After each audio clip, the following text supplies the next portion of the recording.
I think Russia is struggling to acquire the technology it wants. We're not asking Uzbekistan to comply with our sanctions. So we are not seeking to damage Uzbekistan's traditional trade with Russia to avoid that Uzbekistan is used as a platform for circumvention. The effort we are asking from Uzbekistan focuses on 45 products, which is less than 1% of your total trade. It is in Uzbekistan's interest to diversify its economic activity.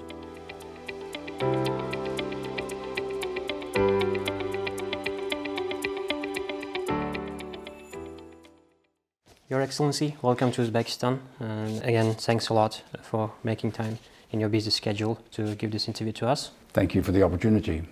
Thank you. So, in the beginning of our interview, I wanted to ask if you can please tell us about the program of your visit to Uzbekistan, what kind of meetings were planned, and what are the expected outcomes for your mission? Well, I'm here as a follow-up to a meeting I had in April, which was the first time I visited Uzbekistan, to discuss with the Uzbek authorities the issues arising from the sanctions which the European Union and the international coalition have imposed on Russia in response to Russia's unprovoked aggression and full-scale invasion of Ukraine. We fully understand and respect Uzbekistan's sovereignty, the fact that Uzbekistan does not wish to be a party to this conflict or to take sides or to adopt sanctions adopted by the international coalition.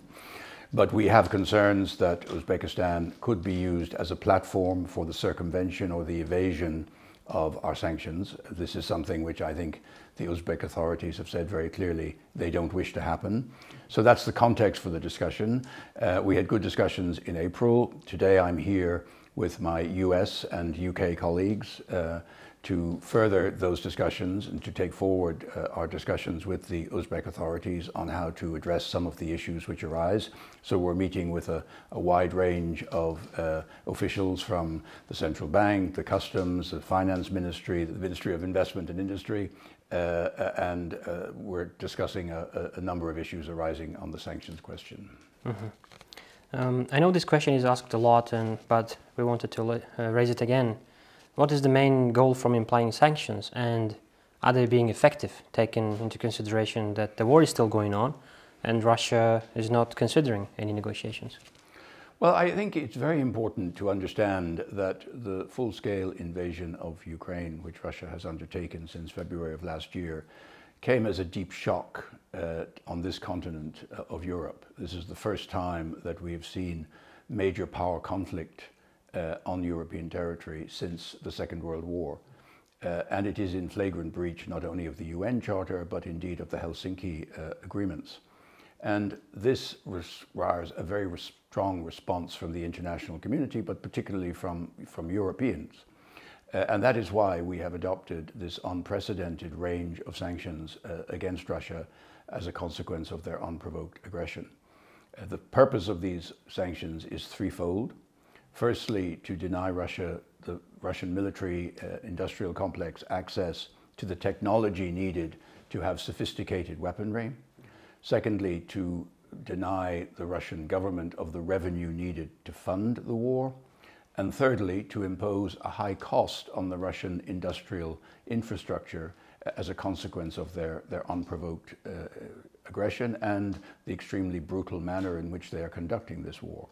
Now, I think across all those three objectives, we can show considerable success. I think Russia is struggling to acquire the technology it wants. Increasingly, it is turning to Iran or North Korea or using old military equipment, and this is giving a certain advantage to the Ukrainians on the battlefield. Russian revenue is suffering, and the Russian economy is now experiencing a deficit as opposed to the traditional surplus. They are forced to run a war economy. They are forced basically to cannibalize the rest of their economy, to take money from social welfare, education, investment, research, and spend it on the military. And the medium-term prospects for the Russian economy are extremely poor. It is, I would say, a slow puncture of the tire rather than a blowout of the tire. But the fact is that the air is escaping from that tire and the vehicle is going to become increasingly difficult to drive and at some point will become unsustainable. Now, of course, it is true that having put the economy on a war footing, Russia can artificially maintain this for longer than perhaps any of us would have wished. But the fact is that this is not sustainable even in the medium term. Mm-hmm. During your last visit in April to Tashkent, you mentioned that EU was witnessing re-export of goods produced in European Union countries through the territory of Uzbekistan, and that intermediary or parallel trade went up 126%. Can you tell us what is the dynamics of this intermediary trade nowadays? Is it going up or is it going down? Well, I think it's important to underline that we were visiting Uzbekistan, but not only Uzbekistan. The effect of the sanctions was to prevent European companies from doing business and exporting to Russia. We have, under sanction, 60% of our previous imports from Russia are now sanctioned or banned, and 55% of our previous exports are now sanctioned. So there was a natural deviation of those exports into many of the neighboring countries, or even countries as far as the United Arab Emirates, for example.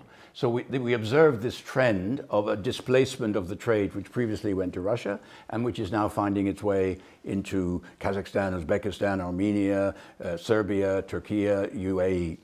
And our concern, of course, is that it is finding its way from those countries to Russia. And this was why we started talking to all of these countries. When I was here in April, indeed, we saw some figures of concern, focusing particularly on products which are found in Russian military equipment. We are not asking Uzbekistan to address the full range of sanctions, which would be very difficult, but we've identified a very small number of about 45 products which are particularly important to the Russian military effort. And we have been seeking to prevent the re-export of these goods from third countries such as Uzbekistan. And indeed, we received a commitment from the Uzbek authorities that they did not want to be used as a platform for circumvention, or indeed to be particularly for goods which could have a military application. We have seen some initial positive reactions that the re-export of these goods was going down. I have to say, there has been something of a shortage of the data, of the statistics, and one of the things we've been discussing with the Uzbek authorities today, and they have committed to make this data available in the next few days. So I hope that this will show that the trend which we initially observed after our first visit has continued until now. Mm-hmm. When we talk about parallel export, sanctions are put onto companies, not the countries. But will there be measures on the countries as well if the parallel exports through those countries won't stop in the long run?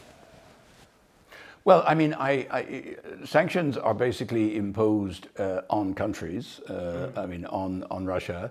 The fallout of those sanctions for enterprises in third countries only happens when they are involved in the circumvention of sanctions. We don't sanction them in their own right. And the purpose of that is to make it impossible for those countries, for those companies to continue to circumvent our sanctions. So that is why we sometimes list companies and make it difficult for our companies to do business with those companies. The European Union does not do secondary sanctions, and we do not apply our sanctions to countries other than the country against which they're targeted, which in this case is Russia. Mm-hmm. Thank you. Is Uzbekistan facing any difficulties in complying with those sanctions, and what are the main issues Uzbek authorities are seeking advice or guidance from Western partners? Well, I want to be very clear. I said at the beginning, we're not asking Uzbekistan to comply with our sanctions. We're not asking them to adopt and to align with our sanctions, but we are asking them not to be a platform for the circumvention of our sanctions. And we had, when I was here in April, we had in fact a technical assistance mission where we explained what was happening and how our sanctions worked, so that people can better understand what are the risks that they might inadvertently be in breach of our sanctions for the re-export of European or other Western products. And we are constantly dialoguing with the Uzbek authorities on questions they may have about where the line lies, about what is legally possible and what is not. and I don't think that Uzbekistan has more problems with this than other countries. The central bank is doing a very good job. The customs authorities are doing a good job in policing any risk that Uzbekistan might be used as a platform for the evasion of our sanctions. Mm-hmm. As we know, Russia is one of the main trade partners of Uzbekistan. In order to not to become a platform for the sanctions regime, it's also important that Western countries offer alternatives to diversify foreign trade of our country. What kind of actions are taken in that regard?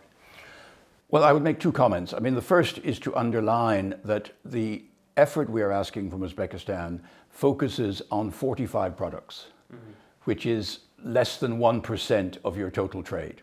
So we are not seeking to damage Uzbekistan's traditional trade with Russia or legitimate trade with Russia, things you have always sold and traded with Russia. This is, of course, going to continue. We are concerned about perhaps new patterns of trade which result from an attempt to circumvent our sanctions. So we are not in any sense seeking to disrupt Uzbekistan's traditional trading patterns where this does not involve sanctions goods. More generally, I mean, I think it is in Uzbekistan's interest to diversify its economic activity. We're very supportive of the Uzbek government's wish to become a full part of the global economic community, to trade with Europe, with the United States, with South America, with Asia, to join the WTO, and to expand your economic activity through attracting foreign direct investment and opening up new export possibilities. For example, with the European Union, Uzbekistan benefits from GSP+, which is a very special tariff regime which enables many Uzbek products to be exported tariff-free to the European Union. So these are the ways in which we want to work with the Uzbek authorities to help your economy grow and to help you become an even bigger part of the global economy. And our only concern is to make sure that the sanctions issue doesn't become an obstacle or an irritant to those positive developments. Mm-hmm. EU announced that there will be a 12th sanctions package, and I wanted to ask what kind of companies from Uzbekistan will be included in those sanctions package, and what are the authorities expected to do in regard with these situations? Well, I don't want to comment on the 12th package until it is finally adopted because it's in the course of preparation at the present time. What I can say is that we have already had occasion, I think, to list two Uzbek companies in the past.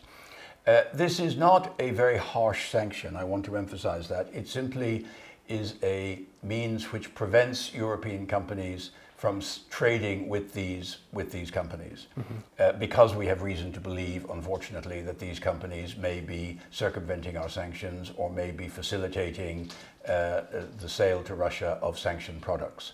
So it's a very limited method that we use. We use it sparingly. We much prefer to work in a spirit of partnership and cooperation with partner countries such as Uzbekistan to avoid the need to sanction or list entities and companies. What is the main message for Uzbek authorities during your visit on how to not become the platform for the sanctions? Look, I think our main message is that we have a hugely positive agenda of cooperation between Uzbekistan and the European Union. Whether this is in trade, whether this is in development assistance, whether this is in inward investment of European companies coming here to create jobs and factories. And what's important is that this sanctions issue doesn't become an obstacle. And therefore, we just ask the Uzbek authorities to implement what they have committed to do, which is to make sure that Uzbekistan is not a platform for circumvention, does not become a place where sanctioned goods illicitly find their way to Russia. We've been very clear about what this covers. As I say, a relatively small number of products when you look at the total economy, but stuff which is very important and potentially very dangerous because it has a military application.